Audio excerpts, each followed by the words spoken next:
Hey everyone, it is November 5th, 2020, and we are in Reader's Workshop today.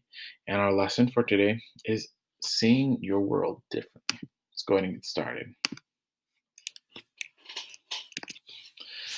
Here's a quick reminder your one pager grades, okay? Those were due about 2 weeks ago, but I still need you to turn those things in. It is not too late to turn that in, and this one pager is a summative part of your grade. So it is a very important part that I need you to do. If you have any questions, please feel free to email me. And remember, my Ask the Teacher time is from 1:30 to 3 o'clock every day. This week is a little more different just because of conferences, but next week it'll go back to that same schedule. So today's goal. Today you'll learn that strong readers actually build their values, their identity through the books they read. They do this by choosing some part of every book to take away with them, maybe a line or an idea or even a character, deciding, I want to carry this with me forever. Here you'll find our standards, so cite textual evidence to support analysis of what the text says explicitly, as well as inferences drawn from the text. Down here, analyze in detail how key individual event or an idea is introduced, illustrated, and elaborated in the text. Let's go ahead and move on. So, in our Ignite, I'm going to introduce two friends of mine. We both graduated, or three of us graduated from Bethel, okay? And here are my two close friends, Mitch and Chantel. Both of them are in elementary education while I am in secondary education. They are currently teaching abroad in Tajikistan, right here in the Middle East. I'm going to go ahead and tell a little story about them. So I have friends who teach in Tajikistan, the Middle East. He and his wife were passing through security, and they don't have all the resources we have in the States. So what do? They brought things with them. While they were leaving and passing airport security, while they were leaving and passing airport security, something set off the alarm. The guards searched through their baggage and found 300 post-its, about 100 Sharpies, and 200 whiteboard markers. The guard stopped them. I beg your pardon, he said. You two must be teachers. How do you think he knew? Quick in the chat, take 30 seconds to reflect. Then, in the next 30 seconds, type down your answer. For those of you who are asynchronous, there will be other chances for you to connect. All right, let's go ahead and move on. So, the idea that the contents of someone's bag can almost paint a portrait of who they are is interesting. It reminds me, for example, that they could look at someone's bag, that you could look at someone's bag or their room or their pockets and tell a lot about who they are. If someone took a sneak peek into your bag, what things might they find? And what would these things reveal about who you are? So take some time to reflect and answer the question in the discussion on Schoology to explain what things they might find in your room and how do these things reveal who you are. So we're going to go ahead and call this a 2, 3, 4 moment, right? Once again, 2 minutes to reflect, 3 minutes to write and type, and 4 minutes to share and discuss. So go ahead and pause the video and answer that in the discussion on Schoology. All right, you should have done that by now. Let's go ahead and move on. Let's use a playlist, for example. Okay, so once again, we're using the idea that people can understand who you are by the things you have, right? So let's use a playlist, for example. It's like you can look at the songs on a person's phone or playlist and tell at once, right? This is full of hip hop and salsa music. You probably know this is Mr. G's phone. Or this phone is full of maps and pictures of old people. It's probably Mr. X's phone. Readers, I'm realizing that everything we own, every space we occupy, bears the mark of who we are. But here's the thing, this doesn't happen by accident. Each one of us chooses the songs on our playlist. We choose what we put on our walls and in our bookshelves. These choices eventually begin to define and affect who we are and to inform the values by which we live our lives.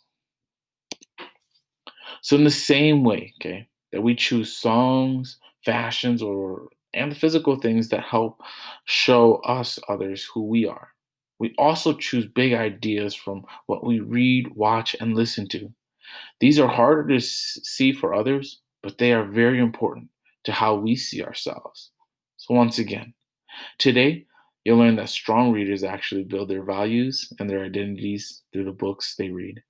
They do this by recognizing big ideas and emotions behind characters, words, and actions. When they recognize characters' ideas in our reading, we can apply them to our own lives and identify with them. So here's another example, okay? If you were in my class on my desk, you'd probably find a quote on my desk. Uh, I may not do what everybody else says, but I do this because I have a different beat. Now, why did I say that? Okay. And this is the quote that you would find on my desk. If a man does not keep pace with his companions, perhaps it is because he hears a different drummer. Let him step to the music he hears, however measured or far away. By Henry David Thoreau.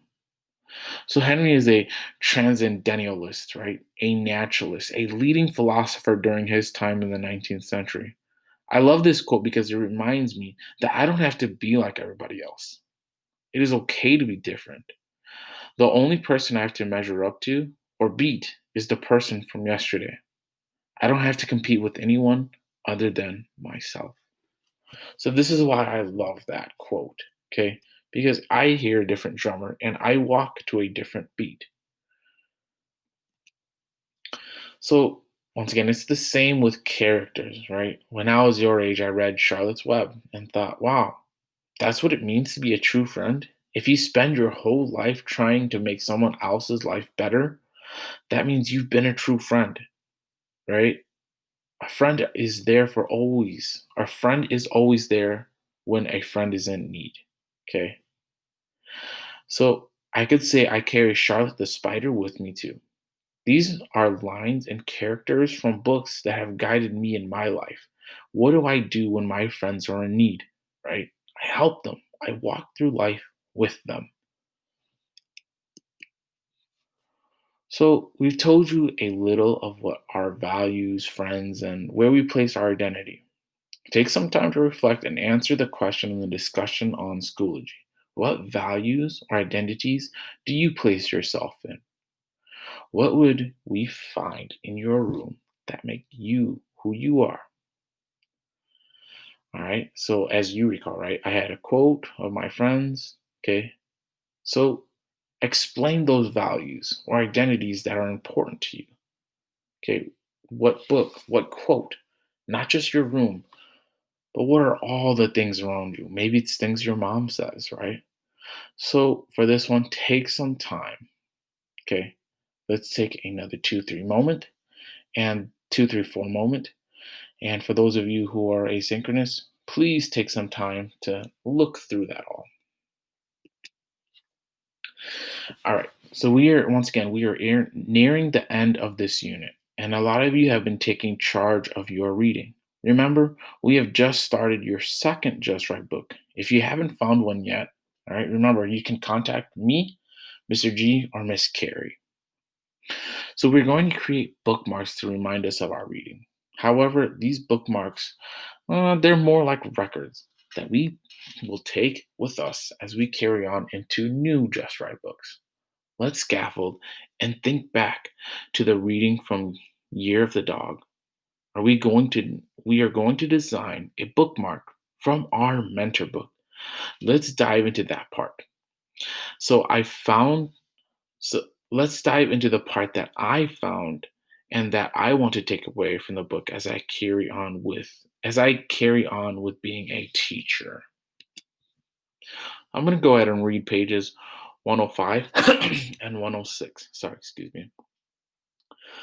But this is why I wanted you to have friends from your own culture, Mom told me, because it's easier when you know people who understand. But just because they're Chinese doesn't mean they're the same as me, I said. I don't think they understand at all. That's true, Mom said. But because they are Chinese, they are more likely to understand. Look at you and Melody.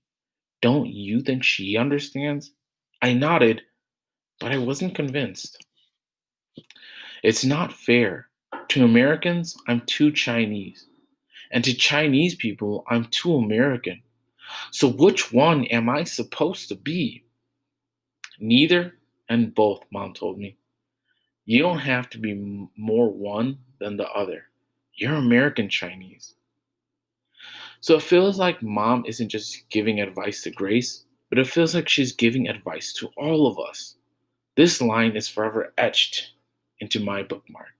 It reminds us that in this community, we all embrace the idea that we will accept all parts of our own and each other's identity.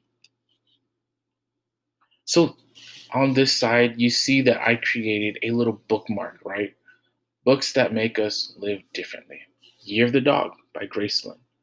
You don't have to be one more than the other. You're American Chinese. So you saw how I explained that. Now I want you to do the same. All right, before we end, this is our review. Remember, you should spend at least 15 to 20 minutes each day writing, as well as spending each day reading. Okay? 15 to 20 minutes a day. So I want you to create your own bookmarks for our review from your previous Just Right book or maybe from your new Just Right book. Find a quote that is important to you. Tell us that quote or what was said in your book and share that with us. Lastly, tell us why that quote is you found is important to you. What value does it bring? These are some other examples of bookmarks that other students have created. Okay. All right. With that, we are going to wrap it up for our readers workshop. If you have any questions, once again, please feel free to email me and I will see you soon. All right. Adios.